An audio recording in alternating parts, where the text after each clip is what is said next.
Nominee জানেই না যে তাকে নমিনি করা হয়েছিল। এমন ঘটনা কিন্তু প্রায়ই দেখা যায় যে একজন ব্যক্তি ব্যাংক অ্যাকাউন্ট খুলেছে এবং যাকে নমিনি করেছে সেই নমিনিকে কিন্তু সে জানায়নি যে তাকে নমিনি করা হয়েছিল। আচ্ছা, এমন যদি হয় যে ওই ব্যক্তিটি মারা গেল এবং নমিনি তো জানে না যে তাকে নমিনি করা হয়েছিল, এখন এই যে অ্যাকাউন্টের টাকা, এই টাকার কি হবে? এক্ষেত্রে ব্যাংক কর্তৃপক্ষ কিন্তু 10 বছর পর্যন্ত এই টাকাটা নিজেদের কাছে গচ্ছিত রাখবে এবং 10 বছর পার হওয়ার পরে কিন্তু তারা এই অর্থটা বাংলাদেশ ব্যাংকের কাছে স্থানান্তর করে দিবে। তবে এই অর্থ স্থানান্তরের 3 মাস আগে কিন্তু ওই মৃত ব্যক্তির ঠিকানায় ব্যাংক কর্তৃপক্ষ একটি চিঠি ইস্যু করবে। মৃত ব্যক্তির ঠিকানায় চিঠিটা যাওয়ার পরে মৃত ব্যক্তির পরিবার থেকে কেউ যদি ব্যাংকে এসে ক্লেম করে, তাহলে কিন্তু ব্যাংক কর্তৃপক্ষ নির্দিষ্ট একটি পদ্ধতি অবলম্বনের মাধ্যমে কিন্তু এই অর্থটি ওই পরিবারকে স্থানান্তর করে দিতে পারে।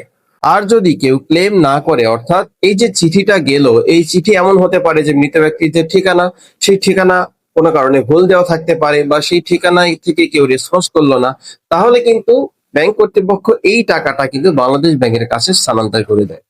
আর মৃত ব্যক্তির পরিবার থেকে যদি ক্লেম করে, সেক্ষেত্রে কিন্তু টাকার পরিমাণ যদি বেশি হয়, তাহলে ব্যাংক কর্তৃপক্ষ একটি কোর্ট থেকে সাকসেশন সার্টিফিকেট বা উত্তরাধিকার সনদ চাইতে পারে।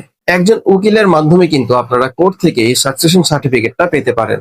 20,000 টাকা পর্যন্ত কিন্তু এই সাকসেশন সার্টিফিকেট নেওয়ার জন্য যে কোর্ট ফি, সেই কোর্ট ফি কিন্তু নেই। কিন্তু যদি আপনার টাকার পরিমাণটা 20,000-এর বেশি হয়, সেক্ষেত্রে কিন্তু কোর্ট 1% ফি দাবি করে ওই টাকার উপর।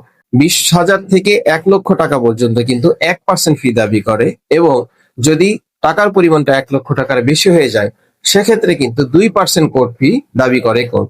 এবং পাশাপাশি কিন্তু উকিলের যে ফি, সেটা কিন্তু থাকছেই। তাহলে মৃত ব্যক্তির অ্যাকাউন্টে যে অর্থ স্থানান্তরের বিষয়টা, এই সম্পর্কে কে কে জানতেন অবশ্যই কমেন্ট করে জানাবেন। এবং পাশাপাশি আপনি যদি ফেসবুক থেকে দেখেন, তাহলে আমার রায়হান ব্যাংকিং সলিউশন পেজটিকে অবশ্যই ফলো দিয়ে রাখবেন, এবং ইউটিউব থেকে দেখলে আমার এই চ্যানেলটিকে সাবস্ক্রাইব করতে ভুলবেন না।